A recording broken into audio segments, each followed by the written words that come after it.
Boa noite, a paz do Senhor Jesus esteja contigo. É um prazer estar aqui mais uma vez, trazendo a palavra de Deus para refletirmos, para pensarmos mais um pouco na nossa vida, no nosso dia a dia, naquilo que Deus espera de nós, naquilo que nós esperamos também da parte de Deus, ou que devemos esperar, não é verdade? Porque já aprendemos que Deus não tem compromisso com aquilo que eu quero. Deus tem compromisso com a sua palavra, com o seu projeto para a minha vida, para a sua vida. Deus tem projeto que foi traçado na eternidade para cada um de nós.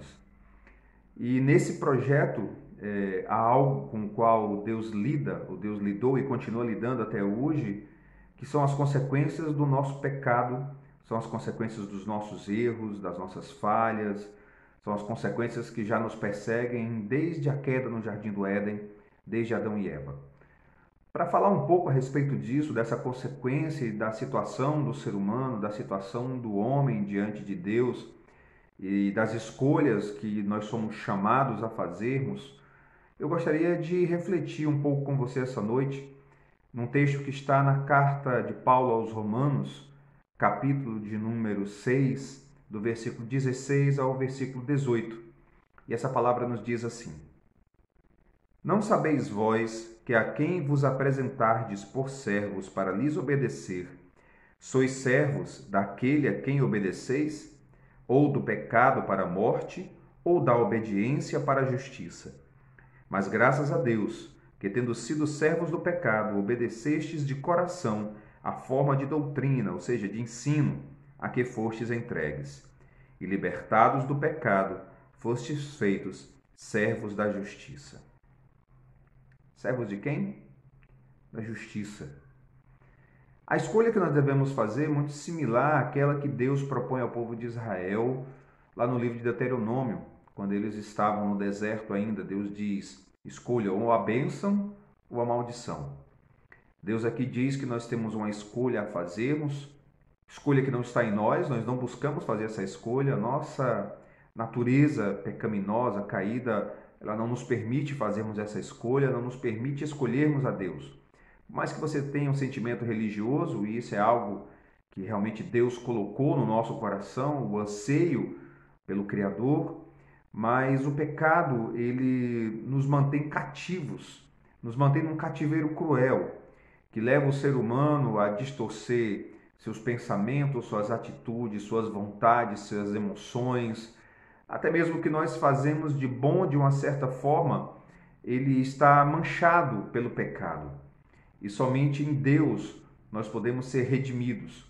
Essa palavra redimido vem de redenção, e redenção vem de um termo que eu posso falar não jurídico, mas de um termo que tem a ver com um ato civil, um ato oficial, que era quando uma pessoa, um homem qualquer, pagava a dívida ou pagava o preço por um escravo e ele libertava aquele escravo ou aquele escravo passava a ser-lhe servo.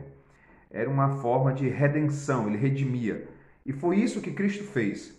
A redenção que Cristo nos propicia, ela parte do princípio de que foi pago um preço para que nós fôssemos libertos do peso do pecado, do cativeiro, da escravidão do pecado. Não faz mal voltarmos a falar aqui que esse preço, ao contrário do que muitos acham no conhecimento popular, não foi pago ao diabo. Diferente do que algumas pessoas pensam, nós não éramos devedores do diabo, nós éramos devedores de Deus.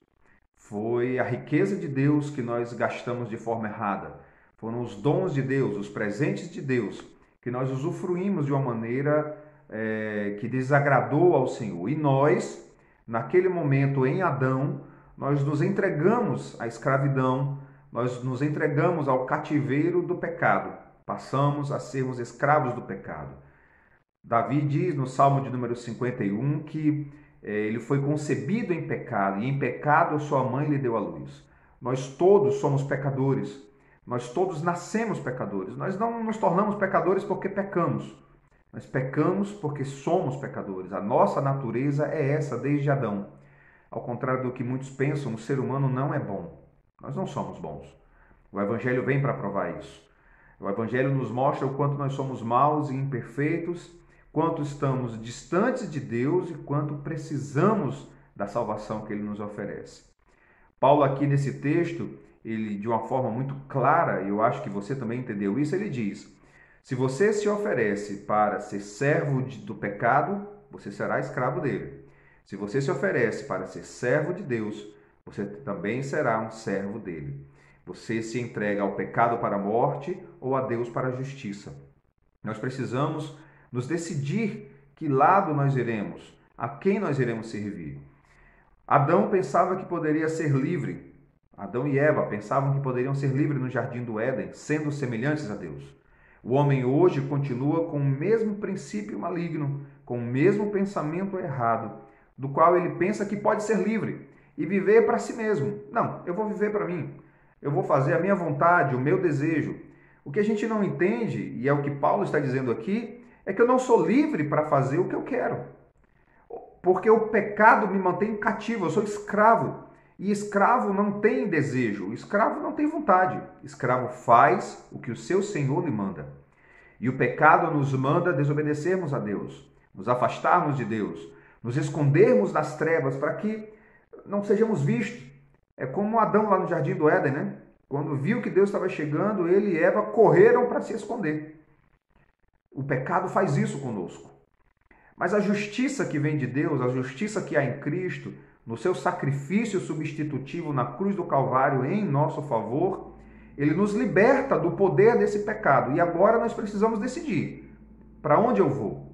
Você não pode mais ficar na coluna do meio. Não existe essa possibilidade. Na verdade, nunca existiu. Ou você vai voltar a servir o pecado, ou você, a partir desse momento, começa a servir a Deus. A partir do momento em que o Evangelho entra na tua vida, a partir do momento em que essas cadeias são quebradas, nós precisamos compreender que ou nós voltamos ao cativeiro do pecado, ou nós voltamos e nos colocamos no cativeiro, ou seja, na servidão de Deus. Jesus, no entanto, vai nos dizer que o jugo dele não é pecado, ou não é pesado. Jesus vai dizer que a sua carga, o peso que ele coloca sobre nós é leve, né? Então, é a diferença entre vivermos escravizados pelo pecado, sofrendo, angustiados, afastados de Deus, sem esperança, sem expectativa, ou tendo no máximo a expectativa dessa vida, ou nos colocarmos diante de Deus para o servirmos e termos a certeza de que o nosso Senhor, que não somente é Senhor, mas é Pai também, ele tem uma recompensa eterna e maravilhosa para cada um de nós. Nós precisamos nos decidir, você precisa se decidir, você precisa compreender que existem escolhas todos os dias e nessas escolhas você irá definir se você será servo de Deus ou servo do pecado. É aí que nós nos mostramos.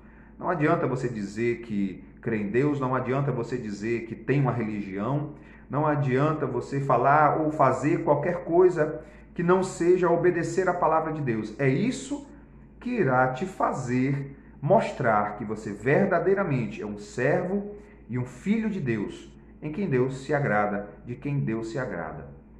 É certo que essa transformação, essa mudança, ela não acontece por nossa capacidade, não se iluda. Não ache que é você quem vai fazer isso. Essa capacidade, nem essa vontade, na verdade, estão em você.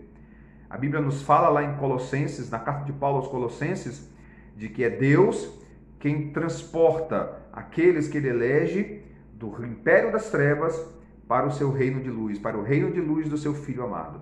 É Deus quem promove essa mudança. Deus, nessa noite, está levando a palavra dele ao seu coração, à sua vida, para que você possa se colocar na posição de servo de Deus, para que você se entregue verdadeiramente a essa posição de Deus, para que tua vida seja mudada.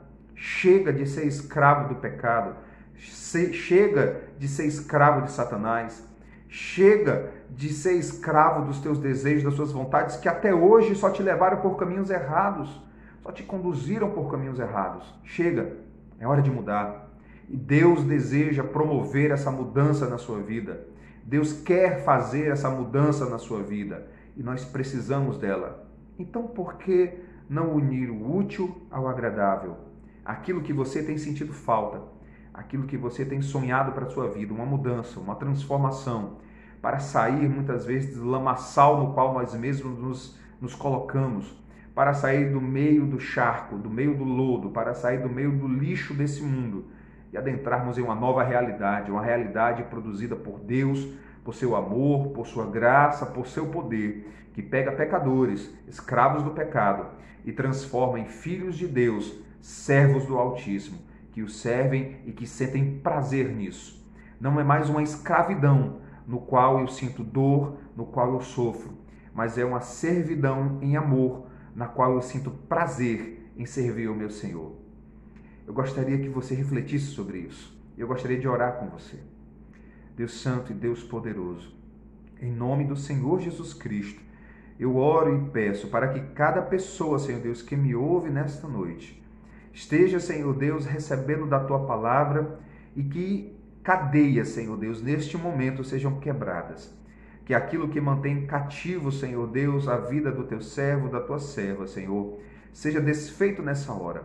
Aquilo que os mantém aprisionados, Senhor Deus, ao pecado, pecado muitas vezes oculto, pecado que muitas vezes os mantém em cativeiro, Senhor. Lembranças do passado, atos cometidos no passado.